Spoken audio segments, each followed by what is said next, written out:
Question है आपका, एक बस की गति उसके ठहरने को छोड़कर 54 किलोमीटर प्रति घंटा है और ठहरने को शामिल कर दिया जाए तो गति 45 किलोमीटर प्रति घंटा है। तदनुसार वह बस प्रति घंटा कितने मिनट ठहरती है। तो यहाँ पर आपसे टाइम पूछा गया है कि कितने मिनट वह ठहरती है बस, ये आपको फाइंड आउट करना है। तो सबसे पहले यहाँ पर सापेक्ष चाल हम निकालते हैं। तो सापेक्ष चाल क्या हो जाएगी, वह पहले 54 किमी प्रति घंटे की स्पीड से चलती है, लेकिन ठहरने को शामिल कर दिया जाए तो 45 किमी प्रति घंटे की स्पीड से चलती है। तो दोनों को घटाया तो 9 किमी प्रति घंटा हमारी यहाँ पर सापेक्ष चाल आ गई। मतलब इतनी देर वह रुक कर चलती है, मतलब इसमें ठहरने का समय शामिल है। और अब हम इसमें जो प्रति घंटा है, तो एक जो घंटा होता है उसमें मिनट कितने होते हैं, 60 मिनट होते हैं। तो 60 मिनट में वह कितने मिनट ठहरती है वो हमें फाइंड आउट करना है। तो 9 गुना 60 करेंगे, क्योंकि 9 किलोमीटर प्रति घंटा बस चल रही है, तो इसमें 60 मिनट में कितना चली वो हमें फाइंड आउट करना है। और डिवाइडेड क्या कर देंगे, 54 किमी प्रति घंटा कर देंगे, क्योंकि बिना रुके वह 54 किमी प्रति घंटे से चल रही है। तो 9 का भाग दिया, 9 छिके 54, 6 से 60 को काटा, 10 बार कटा, तो 10 मिनट ठहरती है वह बस 1 घंटे में। और ये आपको ऑप्शन नंबर बी में गिवन है। तो बी हमारा दिए गए क्वेश्चन का आंसर हो गया है आपका, जिसमें बी वाई डब्ल्यू को डी डब्ल्यू यू लिखा गया है। तो एफ यू एस को क्या लिखा जाएगा, ये आपको फाइंड आउट करना है दिए गए 4 ऑप्शन में से। तो इसे हम यहाँ पर सॉल्व करने की कोशिश करते हैं। तो बी वाई डब्ल्यू को हम लिखते हैं, और यहाँ पर इसे क्या लिख दिया हमने, डी डब्ल्यू यू लिख दिया। तो बी के बाद में सी आता है, सी के बाद में डी आता है, मतलब यहाँ पर हमें 2 लेटर आगे गए तब आपका डी आ गया बी से। इसी प्रकार वाई से हमें पीछे जाना पड़ेगा डब्ल्यू के लिए, क्योंकि डब्ल्यू के बाद में एक्स आता है, एक्स के बाद में वाई आता है। तो यहाँ पर 2 लेटर हमें पीछे गए। सिमिलरली डब्ल्यू से भी हमें पीछे जाना पड़ेगा यू के लिए। तो यहाँ पर यू के बाद वी आता है, वी के बाद डब्ल्यू आता है। तो यहाँ पर भी हमें 2 लेटर पीछे गए। सिमिलरली आगे आपका शब्द है एफ यू एस ए। तो पहले वाले लेटर में आपको 2 लेटर आगे जाना पड़ेगा। तो एफ के बाद क्या आता है, जी आता है, जी के बाद क्या आता है, एच आता है। तो एच यहाँ पर हो जाएगा, प्लस 2 लेटर आगे जाएंगे। उसके बाद में यू से हमें 2 लेटर पीछे जाएंगे। तो आपको ध्यान है क्या आता है, यू से पहले आपका क्या आता है, एस आता है, एस के बाद टी आता है, टी के बाद यू आता है। तो एस यहाँ पर आ जाएगा। तो सिमिलर आगे भी हमें 2 लेटर पीछे जाएंगे, एस से हम 2 लेटर पीछे जाएंगे। तो आपका ऑप्शन क्यू आ जाएगा। तो एच एस क्यू आपका सीरीज बन जाएगी, जो कि आपको ऑप्शन नंबर फर्स्ट में गिवन है। तो ऑप्शन नंबर फर्स्ट हमारा यहाँ पर करेक्ट आंसर हो जाएगा।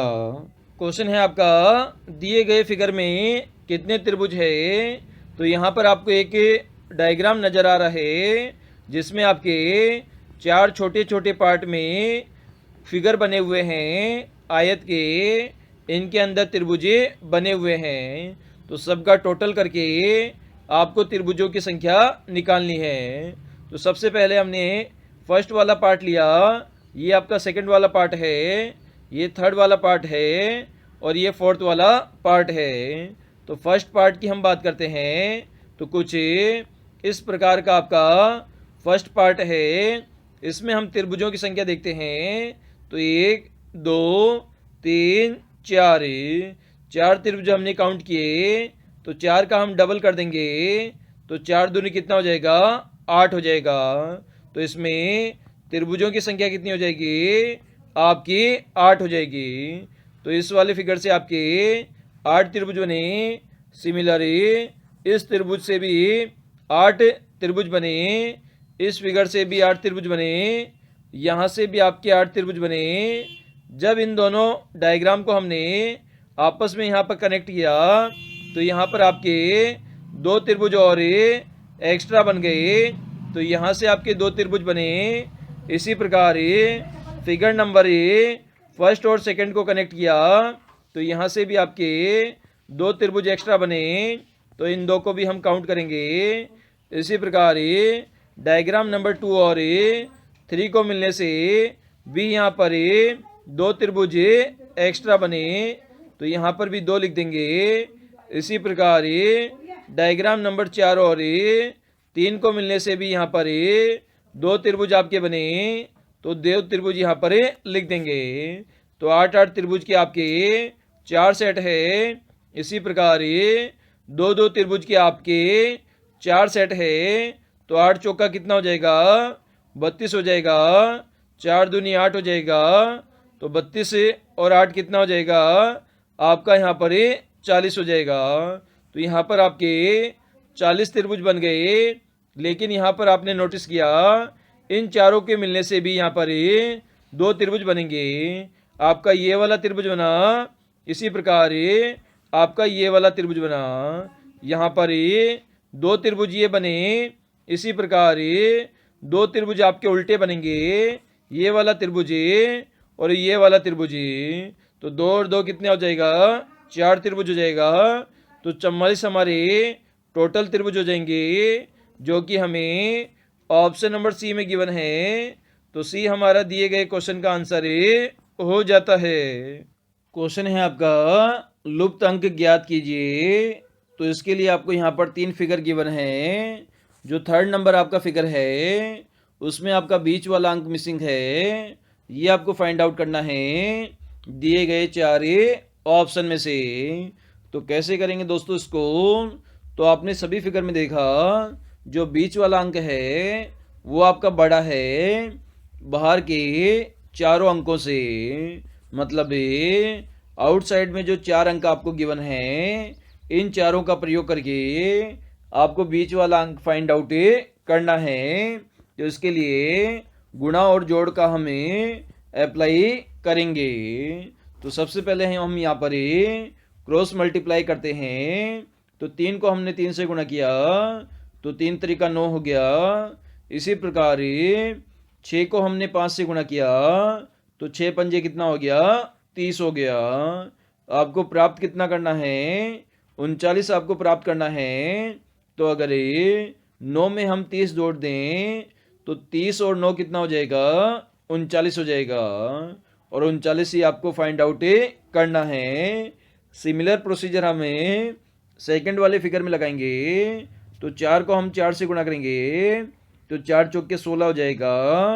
5 को हम 7 से गुणा करेंगे तो 7 पंजे 35 हो जाएगा। तो 16 में हमें 35 को जोड़ेंगे तो 6 और 5 11 हो जाएगा। हासिल 1 लग जाएगी।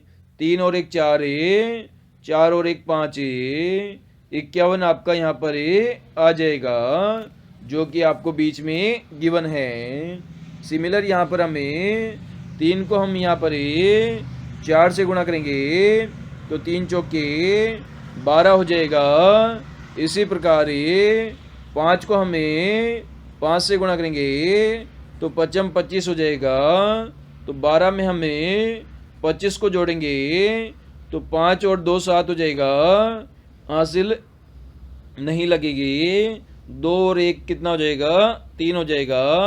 तो संख्या आपकी यहाँ पर 37 आ जाएगी। और ये आपको ऑप्शन नंबर सी में गिवन है। तो दिए गए क्वेश्चन का हमारा सी आंसर हो जाएगा।